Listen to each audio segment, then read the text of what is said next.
Welcome back, everyone. In this section, we'll be talking about selecting a delay analysis technique.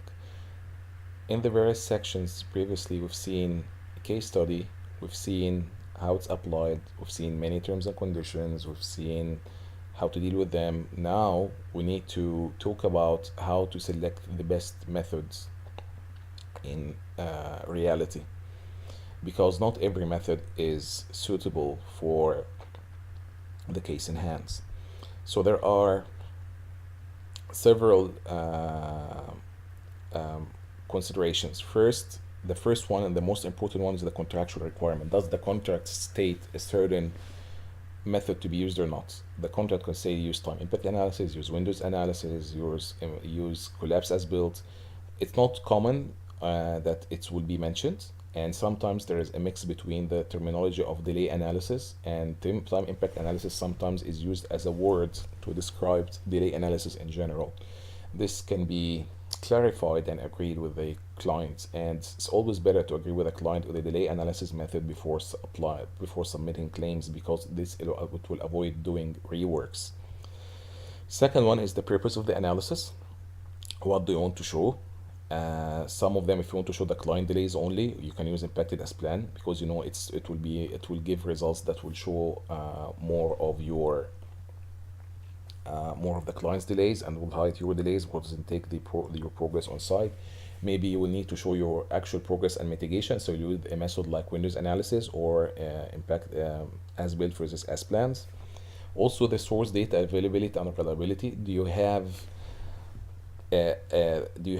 reliable baselines, reliable updates? Are the updates correct or not? All these are factors. So for example, if you're on a project where you don't have updates, or the updates are not reliable, you will end up with one of two options. Either you will end up by rebuilding all the actual data. This means that you will need to go, for example, to the QC records to see when each activity was done, go to the bill of ladings or no delivery notice to see when the material was delivered, and so on.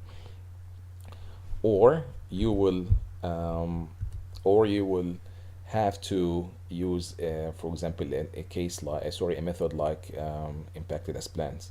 Also, the size of dispute. So you shouldn't be using size of dispute will indicate the complexity of the job, how big is the job, what the result is required, which stage you are in.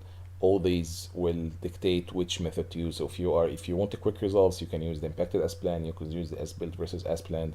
If you're on a complex job and it's very late into the dispute and you need very accurate results, you can use either Windows analysis or collapse as built.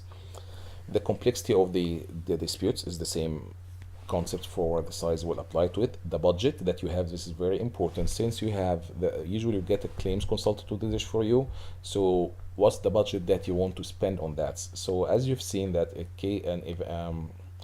a method like the collapse as built or Windows analysis will take way more time than impacted as planned or as planned versus as built. So it depends on what's the budget that you have for the production of your claim. And also this is linked to what's the value of the dispute. So if it's a big value, then you want to invest more in it. If it's small value, maybe it's not that wise to invest. Also, the time allowed for forensic analysis. As I said, as you see, some of the methods take more time, some are very quick, so that's another factor. The expertise of the forensic schedule analyst and the resources available. So if you have someone with great experience in forensic planning, he can perform more complicated analysis faster and better and do give you better results. While if you have someone with less experience, maybe their analysis of the results will not be as good as.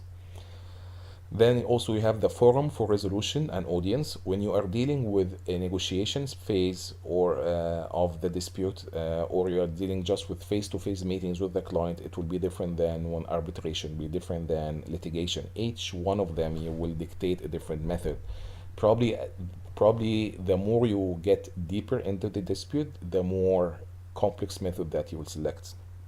Also, the legal or procedural requirements, if there is any legal requirement to use a certain methods, and the custom and usage of methods on the project or the case. So, the legal and contractual are the most important and first thing that you need to check, or also if the jurisdiction require any uh, any method or the contract require any methods, and what does the contract say about concurrency, and what does the contract say about specific delay analysis methods. Also, again, what's the available information? As I said, this is in summary. Do we have the plan, the progress, the as-built? Do we lack some of the information or not? The time and money available to do the work, and if there are other issues such as the proportionality of the claim and the size of it, the type of the project, and what party you are representing, and what stage you are in the dispute. So all these will impact your factors. So for example, if you are a contractor, you'll probably choose a method to show client's delay and hide your own. If you are a client, it will be the other way around. In general, to put it in a nutshell, the impacted as planned is better used at the beginning of the project. The time impact analysis is better used during the course of the project, but requires realistic updates, not political updates, and correct forecast for the future works. Sometimes the updates are done to hide the contractor's delay and to show only the client's delay. These ones are not the best to do the analysis with, but it can be used, but they are not the best because eventually if you hide your delays without an actual mitigation measure that was taken in place, it will show in subsequent analysis that these mitigations were failed by you. Windows analysis is better used during the course of the job, but all the changes to the logic and structure have to be agreed with the other party. This part is tackled in the paper that was attached into after the Windows analysis lecture, which has the tips for performing advanced Windows analysis. As planned versus as built is better used at the end of the project and when there is no enough time or money to do detailed analysis, but does not give accurate results in complex projects. Collapse as built is better used at the end of the project when there is a detailed as built information and when there is enough time and money to do the detailed analysis. The reconstructed links and actual critical path is usually very debatable between the parties.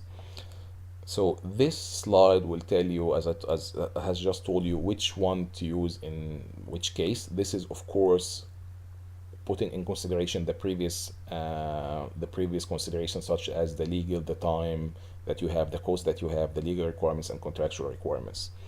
So by this we've reached the end of the of the lectures. Now you have a case that you can apply all this to. It's in the next lecture as a resource. You can download the files. It has the XCR files, Primavera files, and it has the case, a description of the delay events, description of the project. It has the as-built schedule, and it has the baseline schedule, and it has the same in PDF. So we can apply that to the case, and you can get the results, do all the analysis with all the methods, send them to me, and we will agree on a time, or we can keep that via email, or we can have a Skype call, a WhatsApp call, whatever it is. We can have a call together where we can discuss the results and get it completed. When you are done with this part of the lecture, of this part of the course, which is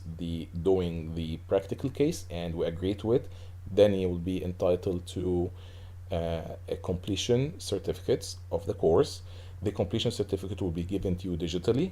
It can be sent to you physically for an extra cost, depends on where you are, just to cover the cost of postal from Canada. I hope that you like the course, you enjoyed the course. Please ask me, keep in touch with me, ask whatever questions that you want. Feel free to contact me with any question. There is no stupid question or smart question. I'm here to answer all your questions. And please, if you like the course, recommend it to your friends, and ask me for a discount code, so I can give you a discount code so that you can give it for friends for a discounted price. And if you like the course, please give it a good rating. Thank you, and I'm looking forward to seeing you in future courses. Thank you.